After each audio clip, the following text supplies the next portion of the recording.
एक दिन अचानक दीदी के खुदकुशी का क्या कारण था। मैं बालकनी में पड़ी कुर्सी पर चुपचाप बैठा था, जाने क्यों मन उदास था। जबकि लता दीदी को गुजरे अब 1 माह से अधिक हो गया है। दीदी की याद आती है तो जैसे यादों की बारात मन के लंबे रास्ते पर निकल पड़ती है। जिस दिन यह खबर मिली कि लता ने आत्महत्या कर ली, सहसा विश्वास ही नहीं हुआ कि यह बात सच भी हो सकती है, क्योंकि दीदी कायर कदापि नहीं थी। शादी के बाद उनके पहले 3-4 साल बहुत अच्छे बीते। शरद जीजा जी और दीदी दोनों भोपाल में कार्यरत थे। जीजा जी बैंक में सहायक प्रबंधक हैं। दीदी शादी के पहले से ही सूचना एवं प्रसार कार्यालय में स्टेनोग्राफर थी। लता दीदी मशहूर लेखिका मालती जोशी की कहानियों की फ़ैन थी। फुर्सत के क्षणों में वे उनकी कहानियाँ पढ़ा करती थी। एक बार मैं भोपाल गया। मैंने उनकी अलमारी से मालती जोशी की किताब कठपुतली निकाली और पढ़ने लगा। 2 दिन में ही मैंने कुछ कहानियाँ पढ़ीं। उन कहानियों ने मुझे इतना प्रभावित किया कि ग्वालियर वापस आते समय मैंने दीदी से कहा, शेष कहानियाँ पढ़कर यह किताब मैं आपको वापस भिजवा दूँगा। नहीं भैया नहीं, यह मेरी प्रिय किताब है और मैं इसे किसी को भी नहीं देती, चाहे वह तुम्हारे जीजा जी ही क्यों ना हो, क्योंकि एक बार किसी को किताब दे दो तो वह वापस नहीं मिलती। उन्होंने किताब मेरे हाथ से ले ली और अलमारी में रख दी। जब कभी 2-3 दिन की छुट्टी पड़ती तब वे हमारे यहाँ आ जाते। 2 दिन साथ रहते। उस दौरान हम पार्क में घूमने चले जाते, कभी कोई अच्छी सी फिल्म देख आते। इस प्रकार हंसते खेलते 3-4 साल निकल गए। एक दिन जब मैं दफ्तर से घर आया तो मालूम हुआ दीदी आई है। मैंने माँ से पूछा तो उन्होंने बताया कि वे अपनी सहेली प्रेमलता से मिलने गई हैं। कह रही थी कि उससे कुछ ज़रूरी काम है। रात करीब 10 बजे वे घर आईं। मेरी नज़र उनके चेहरे पर ठहरी तो लगा कि वे कुछ परेशान हैं और उनके चेहरे पर पहले सी खुशी नहीं है। वे सीधे अंदर के कमरे में चली गईं। मुझे लगा शायद कपड़े बदलने गई होंगी, लेकिन जब बहुत देर गुजरने पर भी वे ड्राइंग रूम में नहीं आई, तब मैं ही अंदर के कमरे में चला गया। वे उदास चेहरा लिए बैठी थीं। मैंने पूछा तो बोली, अरे कुछ नहीं भैया, यात्रा करके आई हूँ, उसी की थकान है। मुझे उनकी बात पर यकीन नहीं हुआ। मैंने कहा, दीदी सच कहूँ आप कुछ छिपा रही हैं, लेकिन आज आपका चेहरा आपका साथ नहीं दे रहा। क्या बहन की शादी के बाद एक भाई इस लायक नहीं रह जाता कि वह अपनी बहन के मन की बात जान सके? यह सुनते ही वह फपक उठी और एक अविरल अश्रुधारा उनकी आंखों से बहने लगी। अब कुछ बताओगी भी या केवल रोती ही रहोगी? मैंने उनके आंसू पोंछते हुए कहा। भैया, हमारी शादी को अब 5 साल 4 माह हो गए। इस बीच मेरी गोद नहीं भरी। इसी कारण आए दिन घर में विवाद होने लगे हैं। पर इसमें आपका क्या दोष है दीदी? पर भैया, मेरी ननद और सासू जी मुझे ही दोष देती हैं। हो सकता है दीदी दोष जीजा जी में हो, लेकिन इस बात को उनके घर का कोई मानने के लिए तैयार नहीं है। वे तो यही रट लगाए हैं कि दोष मुझ में ही है। ठीक है दीदी, मैं आपके साथ भोपाल चलता हूँ और इस बारे में जीजा जी से बात करता हूँ। मैं दीदी के साथ भोपाल गया और आधी रात तक उनसे इसी विषय पर बात करता रहा। वे बोले, देखो भैया, मैंने तुम्हारी दीदी से शादी की थी तब मेरा एक सपना था कि मेरे घर में मेरे बच्चे हों। जैसा जब मैं शाम को बैंक से घर वापस आऊँ तब वे प्यार से मेरे पैरों में लिपट जाएं और अपनी तुतलाती ज़बान से मुझे पापा पापा कहें। फिर मैं उनके साथ खेलूं, उनको हंसते हुए देखूं तो कभी रोते हुए। उनको अपने कंधे पर बैठाकर गार्डन घुमाने ले जाऊं। मैं उनका अच्छे से पालन पोषण करूं, उन्हें इस योग्य बनाऊं कि जब मैं बूढ़ा हो जाऊं तब वे मेरा सहारा बने, मेरा नाम और वंश आगे चलाएं। फिर पंडे पुजारी कहते भी हैं न कि जब तक अपना पुत्र पानी नहीं दे तब तक मरने के बाद भी आत्मा को मुक्ति नहीं मिलती। तब मेरी यह तमन्ना गलत तो नहीं है ना? जीजा जी ने अपने दिल की बात बताई। जीजा जी, क्या आप यह कहना चाहते हैं कि जिनको पुत्र नहीं होते उनको मुक्ति नहीं मिलती? पर एक सच आप भी जान लीजिए कि इन पंडे पुजारियों ने ये सारी बातें सिर्फ अपना पेट और जेबें भरने के लिए फैला रखी हैं। जीजा जी, आदमी को मुक्ति मिलती है तो अपने किए कर्मों के आधार पर। मेरे लाख समझाने के बावजूद वे अपनी एक ही बात पर अड़े रहे। अब मैं वहाँ रुककर और करता भी क्या। मैं दुखी होकर वापस घर लौट आया। एक रात करीब 10 बजे दीदी का फ़ोन आया। वे बोली, तुम्हारे यहाँ से जाने के बाद अगले ही दिन रायपुर से मेरी सासू जी ननद के यहाँ भोपाल आईं। फिर वे दोनों मेरे घर आईं और बोली, देखो लता, पास की पहाड़ी पर एक साधु बाबा का डेरा है, तुम हमारे साथ चलो, शायद उनके आशीर्वाद से तुम्हारी गोद भर जाए। मैं उनके साथ वहाँ गई थी। अब उन्होंने अगली अमावस की रात बुलाया है। खैर, अब उनका स्वभाव और व्यवहार मेरे साथ अजीब सा होता जा रहा है। अब वे दूसरे कमरे में सोने लगे हैं। मैं उससे क्या कहता सिवाय इसके कि दीदी थोड़ा सब्र रखो, देखो कुछ दिनों बाद सब पहले सा सामान्य हो जाएगा। कुछ दिन बीते। इन दिनों में न तो दीदी का फ़ोन आया और न ही कोई चिट्ठी पत्री आई। एक दिन मैंने ही उन्हें फ़ोन किया। फ़ोन दीदी ने ही उठाया। मेरे बार बार पूछने पर वे बोली, भैया उन्होंने अपना तबादला जबलपुर करवा लिया है और अब मैं यहाँ अकेली ही रहती हूँ। कहने के लिए यहाँ उनकी बहन और बहनोई है। इतना कहकर उन्होंने फ़ोन रख दिया। वक्त गुजरता गया और 6 माह बीत गए। एक दिन जीजा जी के बड़े भाई साहब, जो हमारे ही शहर में रहते हैं, बाजार में मिल गए। बातचीत के दौरान उन्होंने बताया कि शरद जीजा जी ने जबलपुर में अपने ही बैंक में कार्यरत एक तलाकशुदा महिला से शादी कर ली है। जीजा जी ने दूसरी शादी कर ली? ये सुनते ही लगा जैसे आसमान में कड़कड़ाती हुई एक बिजली चमकी और सीधे मुझ पर आ गिरी हो। मैं स्तब्ध रह गया और सोचने लगा कि यह खबर पाकर दीदी पर क्या गुजरेगी।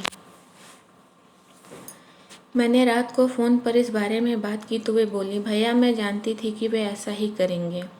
खैर, अब ये बात छोड़ो, अब तुम मेरी चिंता मत करना। अपनी शादी की बात चलाना और कोई अच्छी लड़की मिले तो तत्काल शादी कर लेना। भैया अब मैं किसी तरह से अपनी शेष ज़िंदगी काट लूँगी। पर दीदी ये अकेलापन। मेरी बात को काटते हुए बोली, हाँ भैया, अब एक बात ध्यान रखना, मेरा फ़ोन ना आए तो भी समझ लेना मैं अच्छी हूँ। उन्होंने रोते हुए फ़ोन काट दिया। 2 माह बाद मेरी शादी पक्की हो गई। मेरी शादी में दीदी आई जरूर, लेकिन पूरे समय खामोश रहीं। शादी पर उन्होंने मुझे जो उपहार दिया उसे मैं सबसे अधिक अनमोल उपहार मानकर अपनी अलमारी में सहेज कर रख दिया। शादी के बाद मैं अपनी पत्नी के साथ हनीमून के लिए चला गया। वहाँ से वापसी के तत्काल बाद मैंने ड्यूटी ज्वाइन कर ली। एक रात करीब 10:30 बजे फ़ोन की घंटी बजी। फ़ोन पुलिस स्टेशन से था। लता नाम की महिला ने यहाँ आत्महत्या कर ली है, आप तत्काल आ जाइए। यह सुनते ही मैं सन्न रह गया। माँ को साथ लेकर मैं भोपाल पहुँचा। दीदी का अंतिम संस्कार मुझे ही करना पड़ा। मैंने अपनी तरफ से जीजा जी को फ़ोन पर सब कुछ बता दिया था, लेकिन वे नहीं आए। दीदी की आत्महत्या के लिए सिर्फ जीजा जी ही जिम्मेदार हैं। उन्होंने दीदी को जो असंख्य प्रताड़नाएं दी, वे कब तक सहती। फिर इस प्रकार का अकेलापन किसी आजन्म कारावास के दुखद से कम होता है क्या? पहले जीजा जी का अलग कमरे में सोना, फिर उसके बाद बिना कुछ बताए चुपचाप जबलपुर तबादला करवा लेना और उसके बाद वहाँ जाकर दूसरी शादी करना। दीदी के साथ ये उनका अक्षम्य अपराध है। मैं केवल उनको ही दीदी का अपराधी मानता हूँ। मैं यादों के दायरे से बाहर निकला और बिस्तर पर आकर लेट गया। अलका, मेरी पत्नी, मायके गई है, इसलिए अकेलापन जैसे मुझे निगलने के लिए मेरी तरफ बढ़ रहा था। फिर उस समय में भी दीदी की यादें, तभी मुझे उनके द्वारा शादी में दिए गए अनमोल उपहार की याद आई। मैं तेजी के साथ कमरे में गया, अलमारी खोली और उसमें से दीदी का दिया उपहार निकाला। अब मेरे सामने दीदी का दिया सिल्वर पेपर से लिपटा एक अनमोल उपहार था। मैंने सिल्वर पेपर का आवरण हटाया तो आश्चर्यचकित रह गया। दीदी ने मुझे अपनी जान से ज़्यादा प्यारी लगने वाली किताब कठपुतली उपहार स्वरूप दी थी। मैंने उस किताब का पहला पृष्ठ पलटा। उस पर दीदी ने अपने हाथ से लिखा था, प्रिय अनमोल भैया को शादी पर एक बहन का अनमोल उपहार। भैया, जिंदगी में कभी किसी को अपनी कठपुतली मत बनाना और ना ही खुद कभी किसी की कठपुतली बनना। तुम्हारी दीदी लता। उनके द्वारा लिखे शब्द पढ़कर मैं भाव विभोर हो गया और उसी अवस्था में किताब के अगले पृष्ठ पलटने लगा। तभी उसमें से एक कागज़ जमीन पर जा गिरा। मैंने उस कागज़ को उठाकर पढ़ना चालू किया तो मेरी आंखें पथरा सी गईं। वह दीदी का पत्र था, सिर्फ मेरे नाम। उन्होंने लिखा था, प्रिय अनमोल भैया, सर्वप्रथम यह पत्र सिर्फ तुम्हारे लिए है, यह याद रखना। इस पत्र द्वारा मैं कुछ सच्चाइयाँ तुम्हारे सामने लाना चाहती हूँ जिनसे तुम अभी तक अनभिज्ञ हो। भैया, मेरी सासू जी और ननद आए दिन मुझे ताने मारती थी कि अब तुम्हारी शादी हुए 5 साल से अधिक समय हो गया है, अब तो तुम्हारी गोद भरनी ही चाहिए। आस पड़ोस की महिलाएं और मेरी सहेलियां भी पूछती रहती हैं कि बहू कैसी है, अभी उसे बच्चा हुआ या नहीं। अगर न हुआ हो तो किसी साधु या बाबा के आश्रम में उसे ले जाकर उनका आशीर्वाद दिलवाओ। भैया, ऐसी बातों से मैं आहत तो होती ही थी, उसमें भी ये एक और घटना हो गई। हमारे पास के गंगरा डेजी के यहाँ उनकी बहू की गोद भराई का कार्यक्रम था। मैं भी वहाँ गई थी। एक एक करके सब स्त्रियाँ गंगराडे बाबी की गोद भराई कर रही थीं। जब मैं उसकी गोद भराई करने के लिए उठी तो उसने यह कहकर मुझसे गोद भरवाने से इनकार कर दिया कि मैं एक बांझ औरत से अपनी गोद नहीं भरवाऊंगी। उसके मुंह से यह बात सुनकर मेरी हालत तो काटो तो खून नहीं जैसी हो गई। मैं वहाँ से अपमानित होकर अपने बेडरूम में आकर रोती रही। एक दिन यह बात मैंने अपनी ननद को बताई तो वे बोली, इसमें गलत क्या है? 5 साल से अधिक समय हो गया, इतने सालों में भी तुम्हारी गोद नहीं भरी तो लोग तो तुम्हें बाँझ कहेंगे ही ना। भैया, तुम्हें याद होगा, एक बार मैंने तुम्हें फ़ोन पर बातचीत के दौरान भोपाल के पास स्थित पहाड़ी पर एक बाबा के डेरे पर जाने की बात कही थी। भैया, पहली बार मैं वहाँ अपनी सासू जी और ननद के साथ गई थी। तब वे बोली थी, उन बाबा का आशीर्वाद पाकर कई स्त्रियां की गोद भरी हैं। तुम हमारे साथ चलो, हो सकता है कि उनके ही आशीर्वाद से कोई चमत्कार हो जाए। वे मुझे पहाड़ी पर स्थित बाबाओं के डेरे पर ले गई। बाबा के डेरे पर एक बड़ा बोर्ड लगा था, टेंशन भगाने वाले बाबा का आश्रम। उसके नीचे लिखा था, यहाँ जड़ी बूटियों से सभी प्रकार की तकलीफ़ों का उपचार किया जाता है। वहाँ बहुत से परेशान पुरुष और महिलाएं बैठे थे। बाबा एक एक करके क्रम से सबको अपने पास बुला रहे थे। जब मेरा नंबर आया तो बाबा बोले, मैं तेरी परेशानी समझ गया हूँ, तेरे साथ कौन आया है? मैंने इशारे से बताया कि मेरी ननद जी मेरे साथ आई हैं। वे मेरी ननद से बोले, बहन, मामला पुराना हो चुका है, समय लगेगा पर फल जरूर मिलेगा। इसे 4 माह तक अमावस की रात्रि में यहाँ लाना, तंत्र मंत्र, पूजा पाठ और हवन आदि करने पड़ेंगे। ये सारे काम रात को एकांत में गर्भगृह में होते हैं। फिर उन्होंने मेरे गले में एक ताबीज बांधा और ननद से कहा, अब तुम इसे अमावस की रात को यहाँ लाना। बाबा के कहे अनुसार मैं ननद के साथ 3 माह तक अमावस की रात पहाड़ी पर बाबा के डेरे पर जाती रही।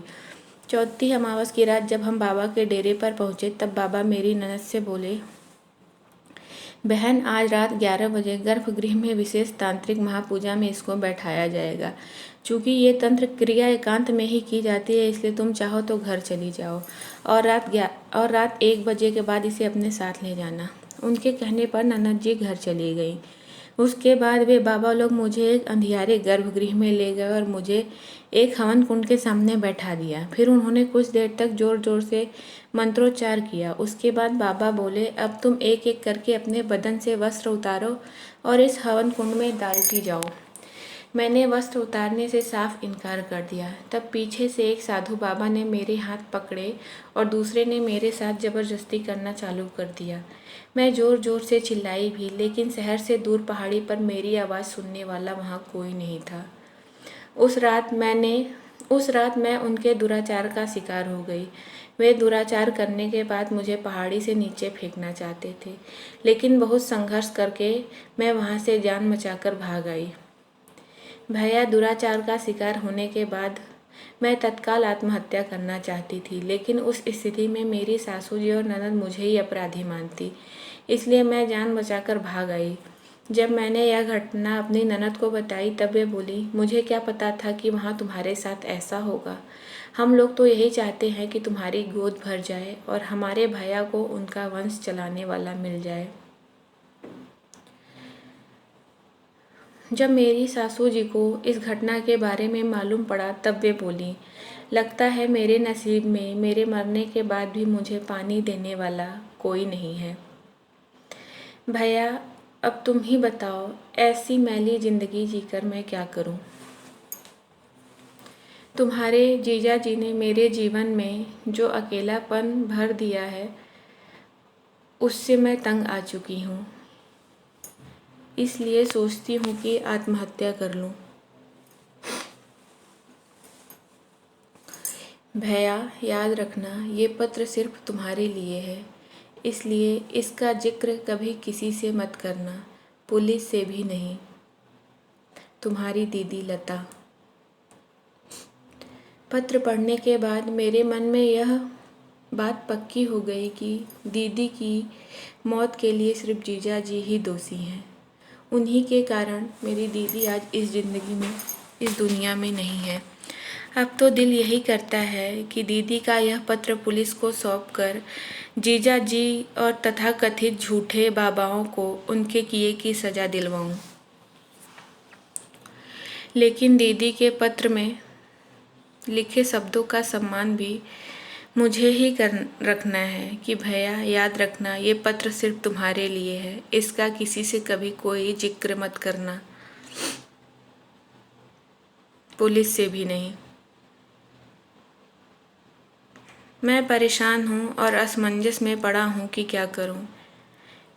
क्या दीदी की आत्महत्या को यूं ही व्यर्थ जाने दूँ? शायद इसी स्थिति को इंसान की बेबसी कहते हैं।